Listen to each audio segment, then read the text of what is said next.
Kembali lagi di acara Healthy Talk bersama Rumah Sakit JIH. Keep healthy with Healthy Talk.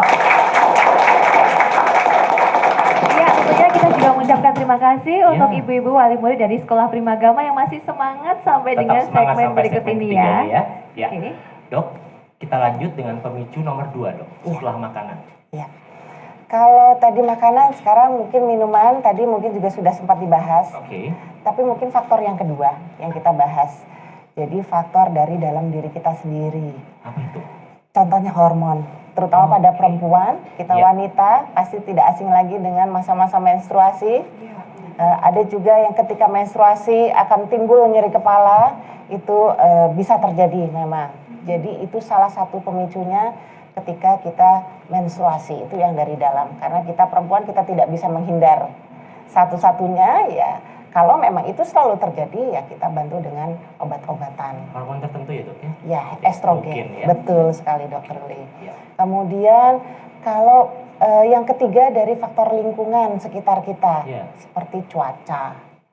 Cuaca ketika terik matahari kita berjalan, nah itu bisa memicu pusing. Iya, itu betul sekali. Perubahan cuaca bukan dok? Iya, betul. Seperti sekarang ini dok ya? Ya. Siang luar biasa panas, malam luar biasa dingin. Betul sekali dok. Ya. Kemudian situasi kita dalam keadaan stres. Nah, stres itu pasti betul. Stres salah satunya mungkin pekerjaan yang begitu menumpuk, kemudian pikiran itu memang tidak bisa dihindari. Kemudian faktor-faktor di mana posisi kita dalam duduk, berdiri, aktivitas sehari-hari itu juga sangat memicu terjadinya nyeri kepala apabila posisi kita tidak betul. Seperti kita duduk seenaknya di depan komputer berlama-lama, berjam-jam tanpa kita sadari. Jadi seperti itu. Tubuh dalam waktu yang cukup lama ya. Betul. Kemudian dari lingkungan mungkin sekarang sering banget kita lihat diet ya. Diet juga, diet berlebihan, mungkin ikut diet ini, diet itu, begitu. Asupan yang tidak adekuat atau tidak cukup untuk gizi kita itu juga bisa memicu nyeri kepala. Kekurangan nutrisi tertentu ya dok ya? Betul dok. Oke. Iya seperti itu. Dokter Widi, ini ngomong-ngomong banyak yang mengatakan kalau masak ya ibu jangan pakai vetsin, nanti bisa sakit kepala. Nah itu benar nggak itu dokter? Iya. Ini kayak persepsi lagi ya? Oke. Berarti persepsi. Iya. Kalau untuk vetsin atau MSG ya kita bilangnya ya, itu memang bisa memicu, tapi tidak semua orang. Begitu. Jadi sekali lagi pemicu itu sangat berbeda dari satu orang ke orang yang lain, itu sangat berbeda. Jadi tidak semua dengan MSG pasti akan terjadi pusing. Berarti respon tubuh akan sangat berbeda-beda. Betul dokter. Seperti coklat. Ya. Betul. Iya, oke. Baik dok, mungkin ada persepsi lain dok yang banyak timbul di masyarakat yang tapi kurang tepat gitu loh. Iya. Yang saya sering temui lagi adalah ketika nyeri kepala sedikit saja langsung sudah minum obat.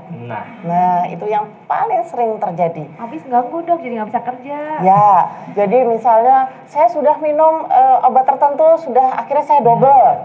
Akhirnya saya kalau minum berlebih, yang tadinya dosisnya 3 kali, ini 4 kali, 5 kali. Ya, betul. Itu ya terus terang itu tidak bagus dan memang membahayakan begitu. Jadi sekali lagi kita kembali lagi nyeri kepala kita lihat pemicunya apa, itu yang paling penting. Saya kenapa sih kok bisa nyeri kepala? Tadi apa yang saya lakukan ya? Apa yang terjadi dari diri saya? Apakah kurang makan juga bisa, belum sarapan? Kemudian apakah saya kecapean, itu juga bisa terjadi. Tolong dilihat dulu sebelum mengkonsumsi obat berlebihan. Betul. Seperti itu. Dok, ini dok, kita di JIH, kita kan punya satu terapi tambahan seperti HBOT dok ya? Nah, dari pengalaman dokter, apakah HBOT itu adalah hiperbarik terapi? Jadi kita masuk ke satu chamber dan diberikan tekanan tertentu dan diberikan oksigen murni. Nah, apakah dari terapi tersebut bisa jadi salah satu untuk mengatasi timbulnya sakit kepala? Salah satu dengan menggunakan HBOT itu ya dok ya. Beberapa pasien saya memang respon baik dengan HBOT. Jadi seperti tadi nyeri kepala karena tipe tegang, itu salah satunya juga bisa seperti itu. Dan memang HBOT ini tidak dilakukan pada fase akut karena memang di JIH ini dok pasti kita akan diperiksa dulu oleh dokter di HBOT. Betul. Adakah indikasinya, adakah kontraindikasinya pada pasien-pasien yang akan kita lakukan HBOT. Artinya harus benar-benar aman. Betul dok. Masuk ke dalam chamber tersebut. Betul. Ya. Oke. Kita kayaknya punya pertanyaan lagi. Iya, ada ibu-ibu yang sudah pengen banget nanya ini. Silakan nih Ibu, siapa yang mau bertanya? Oh ya. Monggo Ibu. Dengan Ibu siapa? Perkenalkan, sebelumnya Assalamualaikum warahmatullahi wabarakatuh. Waalaikumsalam. Nama saya Ibu Dini dari Sekolah Agama. Begini dok, yang ingin saya tanyakan, kalau terjadi pusing yang sangat luar biasa, yang terjadi itu biasanya saya di sebelah kiri itu bahkan sampai dengan ke depan mata itu seperti mau ditongkal-tongkal kayak gitu dok kan. Sampai segitunya, nah itu karena juga saya mempunyai riwayat vertigo juga dulunya seperti itu.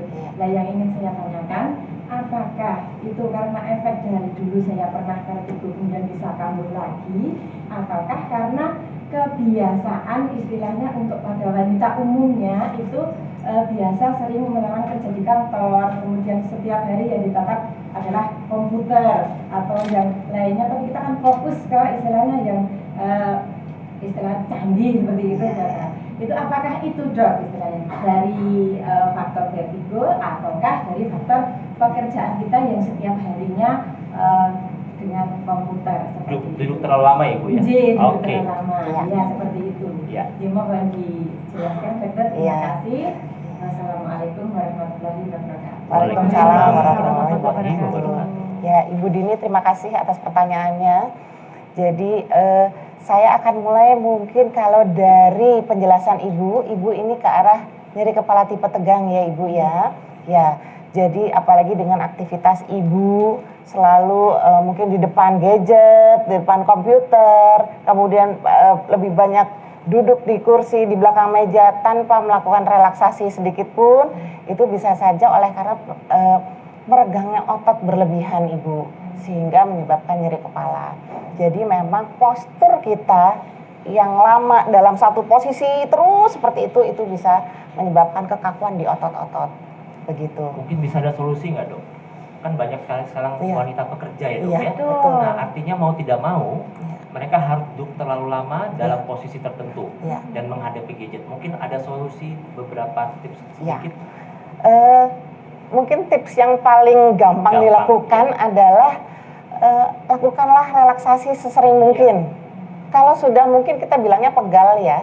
Kalau kita memang sudah rasa pegal, stretching gitu dong. Betul, lakukanlah relaksasi. Gerakanlah stretching di daerah otot sekitar leher, bahu, sehingga kita merasa nyaman, tidak kaku ototnya. Mungkin itu dulu. Dengan berlama-lama di depan komputer, dengan gadget yang kita pakai, kita kan biasa nunduk atau kemudian kita terus-menerus.